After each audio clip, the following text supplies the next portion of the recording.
লুকোচুরি শেষ। পুরীতে গা ঢাকা দিয়েও শেষ রক্ষা হলো না, ধরা পড়তেই হলো দিলীপ মণ্ডলকে। 13 দিন ঘাপটি মেরে থাকার পর পুরীর বিলাসবহুল হোটেল ব্লু লিলি থেকে গ্রেফতার দক্ষিণ 24 পরগনার বিষ্ণুপুরের তৃণমূল বিধায়ক দিলীপ মণ্ডল।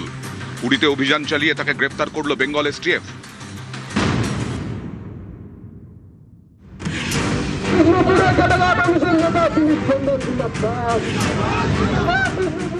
গত 11ই মে বিজয় মিছিল থেকে পুলিশকে হুমকি দেওয়ার অভিযোগ ওঠে দিলীপ মণ্ডলের বিরুদ্ধে।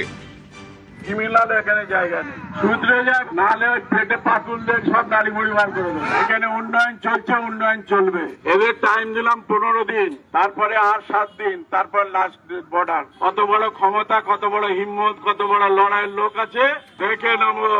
আমরা পুলিশকে ভয় পাই না, পুলিশের সঙ্গে অনেকবার লড়েছি।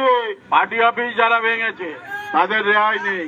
আদায় করে যাতে নিতে না পারি তাহলে আমার নাম দিলীপ মণ্ডল নয়।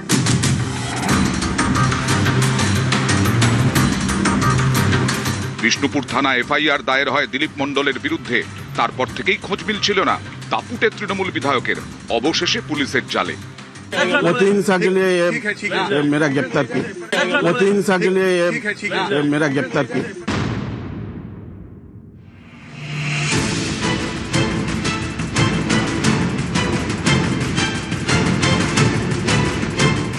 তদন্তে নেমে গত 14ই মে তৃণমূল বিধায়কের পৈলানের ঠিকানায় হানা দেয় পুলিশ।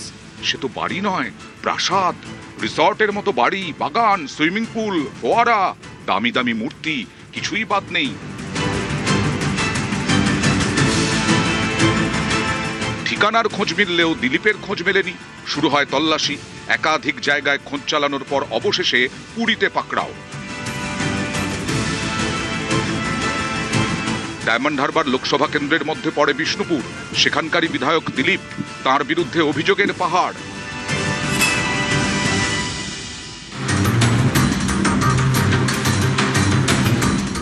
এই বিষ্ণুপুরেই সুদীপ্ত সেনের সারদা গার্ডেন। 300 বিঘারও বেশি জমি। 2014-এ সেই জমি বাজেয়াপ্ত করে ইডি। সেই জমি থেকেই মাটি বিক্রি করে প্রায় 400 কোটি টাকার দুর্নীতির অভিযোগ। সরাসরি অভিষেক বন্দ্যোপাধ্যায় ও দিলীপ মণ্ডলের বিরুদ্ধে বিষ্ণুপুর থানায় অভিযোগ জানান বিজেপি নেতা অভিজিৎ দাস।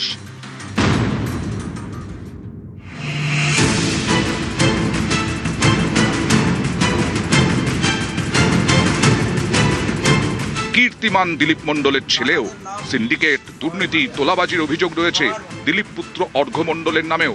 17ই মে অস্ত্রসহ দিলীপ মণ্ডলের ছেলেকে গ্রেফতার করে রাজ্য পুলিশের স্পেশাল টাস্ক ফোর্স। ছেলে শ্রীঘরে, বাবা ছিলেন নিখোঁজ। ভিন রাজ্যে পালিয়েও রক্ষা হলো না। অবশেষে জালে বিষ্ণুপুরের তৃণমূল বিধায়ক। নিউজ 18 বাংলা।